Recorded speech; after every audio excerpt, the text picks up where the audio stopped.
If you're thinking of buying or selling or investing in Windsor, Ontario right now, please don't do that until you finish watching this video. So in this video, I'm going to share how is the market right now. What's the May 2025 market data looks like comparative to last month and comparative to last year. And what are some of the top neighborhoods where there is most of activities, and what you should do as a buyer and what you should do as a seller. Namaskar.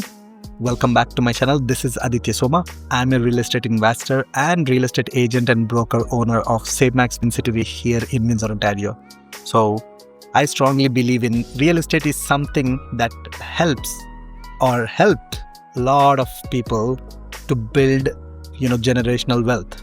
But at the same time, if you don't do it right, there are people who also lost money. So that's why I talk a lot about real estate in this channel. And right now, what's happening in the market? See, across the board in Ontario, generally, there are more inventory. That means more properties on the market. And generally, there are less buyers comparative to last year, which means it's kind of we are in a buyer's market. And here's what the actual data in specific to Windsor, Ontario.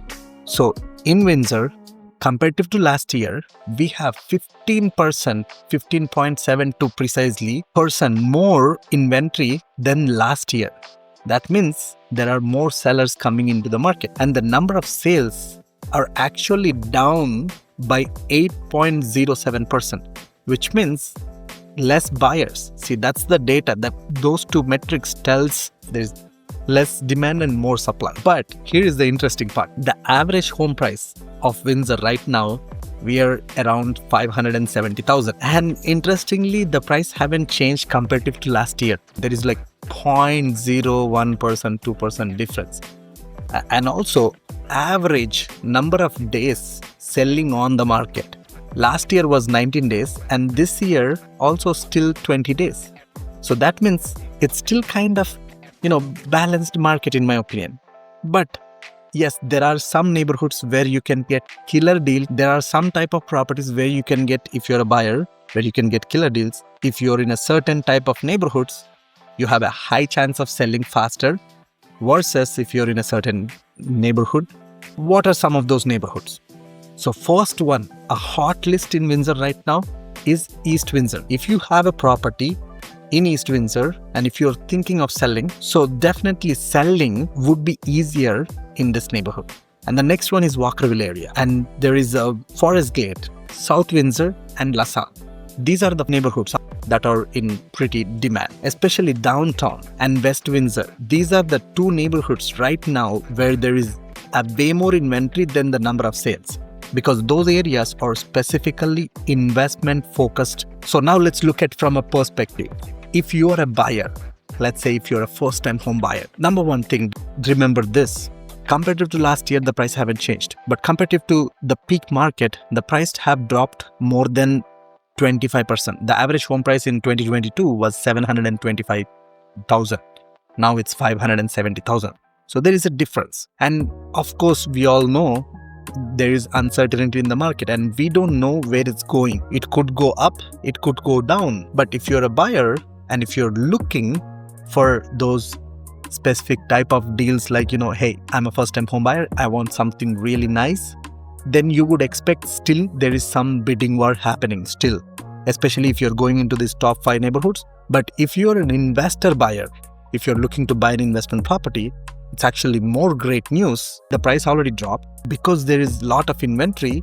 If you're smart enough, there are more motivated sellers in this area. So look for those motivated sellers.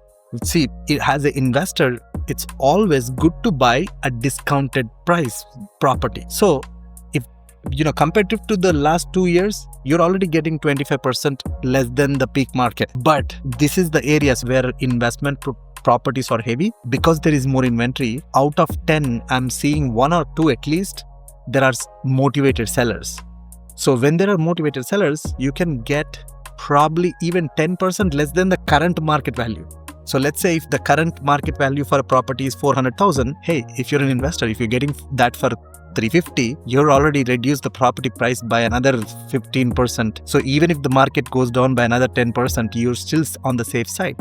So look for those opportunities, and those exist now. Just a year ago, 2 years ago, finding those motivated sellers are very hard, but now it's becoming real. And here's the thing, if you're a seller, especially if you're an investor looking to sell your investment property, first thing, make sure evaluate your finances. First thing you have to decide is, see how much expenses I have every month. What if I able to rent this property for X amount? Will I be able to sustain, and how long can I sustain? Do I really have to sell this property right now? Investor sellers, that's the first question you ask yourself.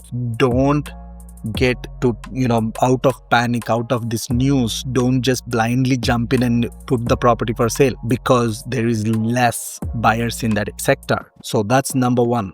Do your financial analysis and make a decision according to your financial analysis. And the second one is, see, if you're not in a position where, if you don't have to sell for next 2-3 months, maybe try to find more income source opportunities, save up more money so you can hold on to the property. Because we all know real estate, over the period of 5, 10, 15 years, no matter what, your tenant's gonna pay down your mortgage. No matter, due to the inflation, the prices will go up. So make sure, be thoughtful. But let's say you have to sell. Now, see, look for those small things that you can make the property more presentable, because there is high demand. Number one, you have to make sure your property is really clean, because what I'm seeing is overall data, usually the properties that are nicer, the nicer investment property is still getting good market price. So the nicer your property, the better chances for you to get the market value. So make sure if anything need to be fixed. So the first step I would do is get an inspection done, see where is there any issues in the property, and then make sure there is grass taken care well, make sure your tenants kept the property well, make sure it's presented well. And number two, if you're listing, you don't have a choice, you have to sell.